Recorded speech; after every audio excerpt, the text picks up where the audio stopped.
Mark had been driving buses for nearly a decade. He knew the city like the back of his hand, the rush hours, the shortcuts, the frustrating gridlocks. For years, he had built a reputation as a dependable, calm, and polite driver. His passengers liked him, and his company trusted him. But all that was about to change on one unforgettable Monday morning. It was a cold, gray day. The sky threatened rain, and the city streets were packed tighter than usual. Mark's bus was crammed with tired office workers, students, and elderly passengers. Everyone was tense, pushing through the slow crawl of morning traffic. Mark checked his watch nervously. His supervisor had called just the day before to warn him that his performance was under scrutiny. He'd been late a few times recently, and there had been complaints about his driving style. Nothing serious, but enough to put him on thin ice. Today was his chance to prove he could handle the pressure, or risk losing his job. The bus crawled along its usual route, but every red light felt like a personal attack. Mark's knuckles whitened as he gripped the steering wheel.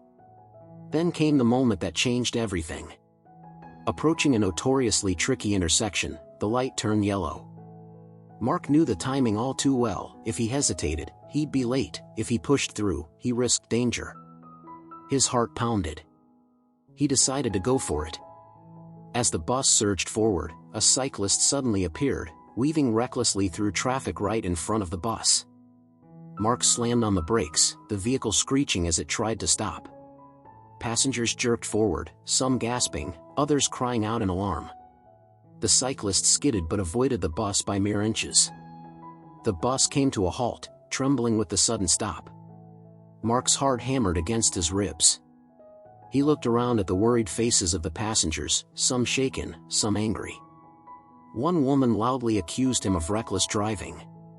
Mark felt a cold wave of dread. This complaint could be the last straw.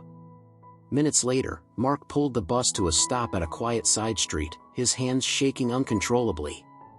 He took a deep breath, trying to calm down, but the phone call from his supervisor came through before he could collect himself.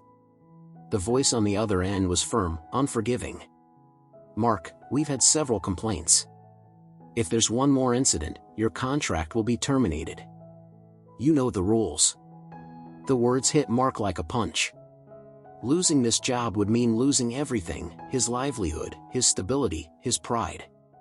As he sat frozen behind the wheel, staring out at the gray city, he heard a calm voice beside him. "Hey. Looks like you could use a hand." Mark turned his head. Standing in the aisle was a man who seemed completely out of place, tall, confident, with sharp eyes that seemed to miss nothing. The man's voice was steady, reassuring. "I'm Jason," he said, "Jason Statham." Mark blinked, disbelief washing over him. The actor? What was Jason Statham doing on his bus? "I've done a lot of driving in my time," Jason continued. "Let me take the wheel for a bit.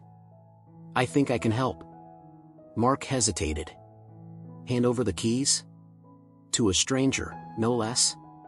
But then he remembered the looming threat of losing everything. What did he have to lose at this point? With a shaky hand, he passed the keys across. Jason slid into the driver's seat like he'd been doing it for years. The passengers murmured among themselves, astonished. Jason adjusted the mirrors, checked the controls, then glanced back with a calm smile. "Let's get you back on track." What followed was nothing short of remarkable. Jason navigated the dense city traffic with an ease that looked effortless but was obviously backed by skill. He anticipated stops and starts, predicted the flow of cars, and avoided hazards before they even appeared. The bus moved smoothly, the passengers visibly relaxing in their seats. A woman in the front row whispered to her friend, "Is this for real? He's driving better than anyone I've ever seen." Even Mark felt a strange mix of awe and relief. He watched as Jason maneuvered tight corners and tricky merges as if he owned the streets. Every stop was precise, every turn smooth. When they finally pulled into the bus depot, the supervisors were already there, waiting. Their expressions were unreadable at first, but as they saw how the bus had stayed on schedule and passengers appeared calm, their surprise grew. Jason handed the keys back to Mark, nodded once, and said simply, "You've got this. Just keep your cool." The supervisors approached Mark, their tone shifting from stern to impressed. "Your bus never stalled, you never hesitated," one of them said. "Whatever you did, it worked." Mark smiled, feeling the tension drain from his shoulders. He was not only going to keep his job, but he had been given a second chance thanks to an unexpected hero. As the crowd dispersed, Jason slipped out quietly, disappearing into the city as mysteriously as he had appeared. Mark sat back in his seat, heart still racing, but full of renewed hope. Today had started as the worst day of his career. Now, it was the day everything changed, the day Jason Statham stepped in, took the wheel, and saved him from losing it all.